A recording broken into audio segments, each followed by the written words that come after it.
Thank you, Chairman Mast, and thank you to our witnesses for being here today. None of the public hearings this committee has held on reauthorizing the State Department, including today's, have had a witness who is a current employee of the State Department.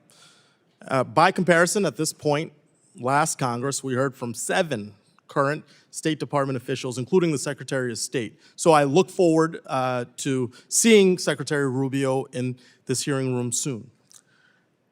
This committee does not appear serious at this point about a thoughtful reauthorization process. If so, we would invite and have present current state leaders to be part of the public record so everybody can participate in the discussion. Instead, my colleagues on the other side of the aisle seem content to once again rubber stamp President Trump and Secretary Rubio's half-baked plan to eliminate programs that save lives. Let's highlight some of these harms. Ms. Zaya, could you provide one-word answers to the following questions?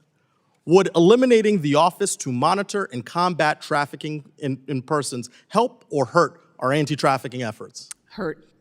Would it help or hurt our ability to rescue victims of human trafficking? Hurt. Would it help or hurt our ability to identify and prosecute human traffickers? Hurt. Turning now to the Office of Global Women's Issues, the branch focused on women and girls in peace and security processes. Would Secretary Rubio's elimination plan help or hurt women gaining leadership roles around the world? Hurt. Secretary Rubio proposed gutting the Bureau of Conflict and Stabilization Operations, which works to prevent conflicts that increase the risk of terrorism, trafficking, and smuggling. Would eliminating this bureau help or hurt our national security? Hurt.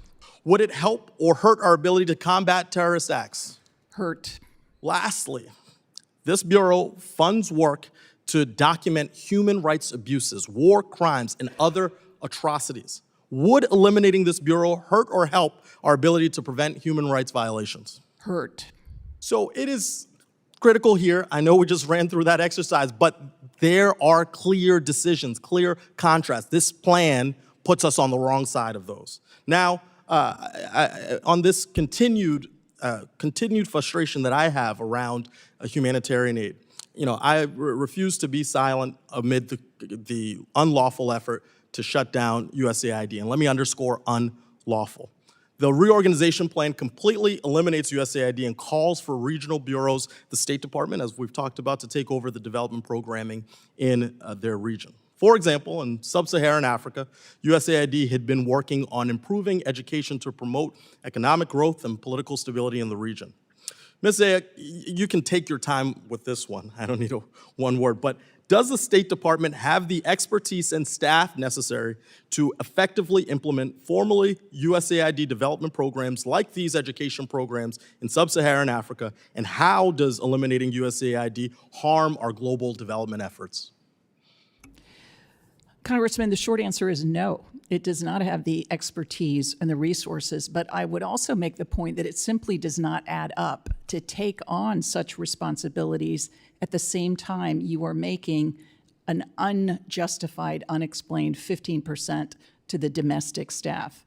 And we've talked a lot about the Foreign Service, which I was a member of proudly for 3 decades plus, but there is a civil service in the department, over 10,000 strong, where there is a reserve of tremendous regional subject matter expertise, but you simply cannot assign these responsibilities. And I make the point about overseas presence because there has been a strong USAID presence overseas, both Americans and locally employed staff members who themselves are incredibly capable, dedicated employees of the United States who have really specialized in areas where you simply cannot assign that to a Foreign Service officer or GS-13 and expect to have success, by the way, while you're cutting the hide out of those offices or eliminating over 130 offices at the same time.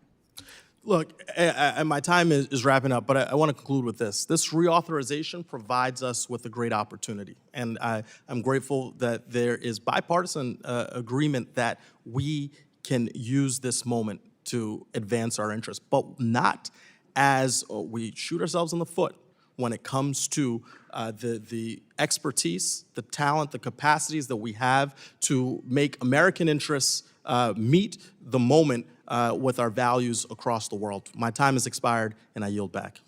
Thank you, Representative Amo. And I would remind you, it would be unconventional to have unconfirmed appointees come and testify before us.